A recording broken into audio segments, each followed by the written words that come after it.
The movie starts out, on a bitter winter day in France in the year 1184, a grave is being prepared by two men and a priest for the lifeless body of a woman believed to have taken her own life. That woman is the wife of Balian, a humble blacksmith and the priest's half-brother. As the priest inspects the corpse, he secretly steals the cross necklace from her neck. Suddenly, a procession of crusaders passes by, heading toward a remote village. Since suicide is considered a mortal sin by the Catholic Church, the woman's body is beheaded and buried without proper rites. Balian, overwhelmed by grief after the death of his wife and stillborn child, is released from prison by order of the bishop. Later, he visits her grave, where the priest mocks him. But Balian stays silent, refusing to engage. At home, he burns their possessions, a symbolic act of letting go, and resumes his work as a blacksmith with his apprentice. Not long after, crusaders arrive in the village, led by Godfrey, Baron of Ibelin. Godfrey reveals himself as Balian's father and asks him to join him on a journey to Jerusalem. Balian declines, and Godfrey, though disappointed, departs, still hopeful his son may reconsider. The priest, having eavesdropped on their conversation, later urges Balian to leave, driven by greed to claim his property.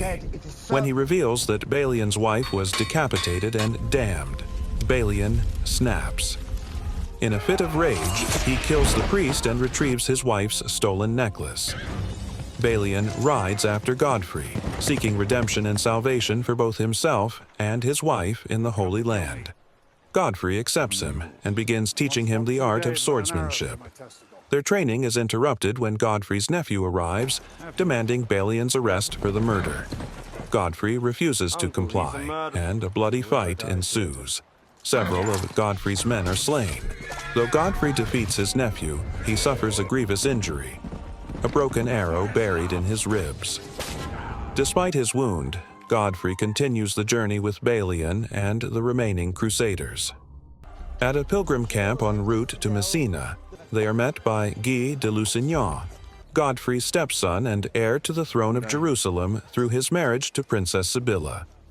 Arrogant and dismissive, Guy insults Godfrey before moving on.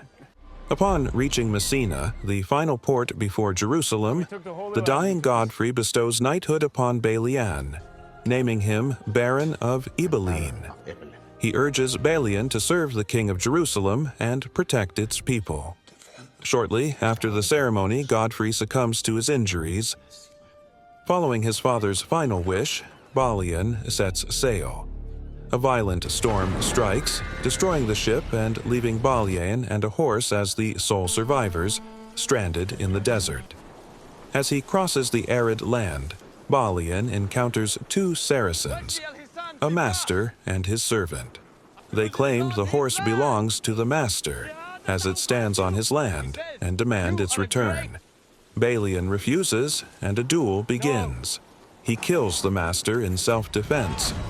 Needing a guide, Balian spares the servant's life, asking him to help him reach Jerusalem. When they arrive, Balian gives the man the horse and his freedom. Moved by Balian's mercy, the servant reveals that the man Balian killed was a revered Saracen knight and warns him to be cautious in the days to come. As Balian walks through the crowded streets of Jerusalem, Godfrey's remaining knights spot him. Recognizing the sword he carries, they confront him. But after Balian speaks with authority about Godfrey, the men accept him as the new Baron of Ibelin, recognizing him as Godfrey's rightful heir. Servants warmly welcome Balian as he settles into Jerusalem, and he wanders through the mansion, admiring its splendor. Later that day, Princess Sibylla arrives at the estate looking for Balian. He doesn't introduce himself, but humbly offers her a drink. Sibylla responds with a knowing look and quietly leaves. Balian is soon introduced to Tiberius, the Marshal of Jerusalem and a trusted friend of Godfrey. They discuss Saladin, the formidable leader of the Saracens who commands over 200,000 men, and the fragile peace treaty sworn by both Saladin and the King of Jerusalem. Balian also meets King Baldwin IV, the leper king of Jerusalem, who speaks fondly of Godfrey his former mentor and the man who discovered his illness.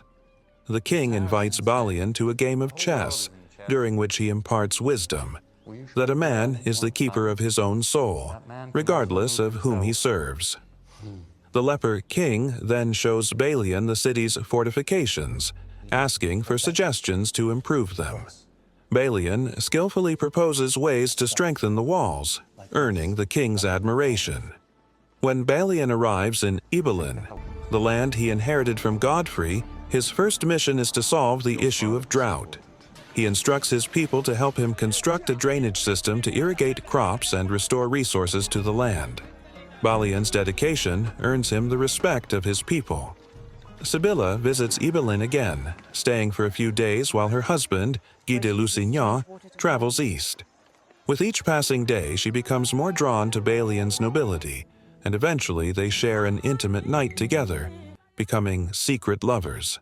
However, amid the calm in Ibelin, Guy conspires with Renaud of Châtillon and other Templars to ambush a Saracen caravan. The massacre kills many and violates the peace treaty upheld by the king. When word reaches Saladin, he retaliates by attacking Carrack Castle, which belongs to Renaud. By order of the Leper King, Balian is sent to protect the villagers of Carrack. Though outnumbered by Saladin's cavalry, he and his men charge into battle to buy time for the villagers to escape. As the fight intensifies, Balian's forces are overwhelmed and captured. Among their captors is the servant Balian once spared, now revealed to be Saladin's chancellor. In gratitude, he repays Balian's kindness by sparing their lives. As Saladin's cavalry and the Leper King's army converge on the battlefield, the king negotiates with Saladin, promising to personally punish Renaud if the Muslims retreat to avoid further bloodshed. Saladin agrees. In fury, the Leper King orders Renaud to kiss his leprous hand, then strikes him, an act so taxing it causes the king to collapse from exhaustion. Tiberius has Renaud arrested and sent to prison. These events weaken the Leper King further. Realizing his time is short, he calls Balian to his side to settle his affairs. He declares his wish for his 6-year-old nephew to be crowned king, and for Balian to serve as the new commander of Jerusalem's army, a request Balian accepts. The Leper King also offers Sibylla's hand in marriage, acknowledging their love, but also intending to protect the throne from Guy, whose rule could lead to war with the Saracens. Balian refuses, as the marriage would require Guy's execution, a burden his conscience cannot bear. Heartbroken by Balian's rejection, Sibylla ends their relationship, telling him that one day he will regret his decision, that sometimes a little evil must be done for the greater good. Then she leaves him, shattered. Soon after, the Leper King dies, and the entire city of Jerusalem mourns. Sibylla approaches his corpse and removes his mask, revealing his disfigured face, which shocks her. Guy, seizing the moment, pressures Sibylla to keep him by her side if she wants her son to remain safe, effectively keeping himself next in line for the throne. Following the coronation, Sibylla's young son is briefly declared king under her guidance, but soon it becomes apparent that the boy has contracted leprosy, the same disease that took the life of the Leper King. The child shows no response to pain, confirming the grim diagnosis. Grief-stricken and unable to bear his fate, Sibylla chooses to end her son's suffering by poisoning him. The act plunges her into deep depression and emotional instability. Desperate for control, Guy follows Renaud's advice and attempts to eliminate his rival. He sends assassins to kill Balian. Broken and vulnerable, Balian is overwhelmed by Guy's men and collapses. With Balian seemingly out of the way, Guy releases Renaud and incites war by massacring Saracens, including Saladin's sister. This brutal act enrages Saladin and shatters any remaining hope for peace. After the death of Sibylla's son, she is crowned queen, and Guy, her estranged husband, becomes the new king of Jerusalem. But chaos soon follows. As expected, Saladin sends an emissary demanding the return of his sister's body, the heads of those responsible, and the surrender of Jerusalem. Guy arrogantly responds by beheading the emissary, officially igniting the war. As the army of Jerusalem prepares for battle, Balian appears before the war council, urging them not to abandon the city. Guy refuses to listen, determined to seek glory in battle. Tiberius supports Balian and withdraws his knights from the army, further fueling Guy's reckless ambition. Tiberius, his men, and Balian remain behind to defend Jerusalem. As Guy's cavalry marches toward Saladin's camp, his men grow weak from thirst, fatigue, and dehydration under the scorching desert sun. Saladin seizes the opportunity and annihilates Guy's forces, beheading the fallen, including the infamous Renaud. He spares Guy, deeming him unworthy of a king's blade. Tiberius witnesses flocks of birds feasting on the corpses of Guy's men. Disheartened, he decides to abandon Jerusalem and departs for Cyprus. But Balian stays, determined to protect the people.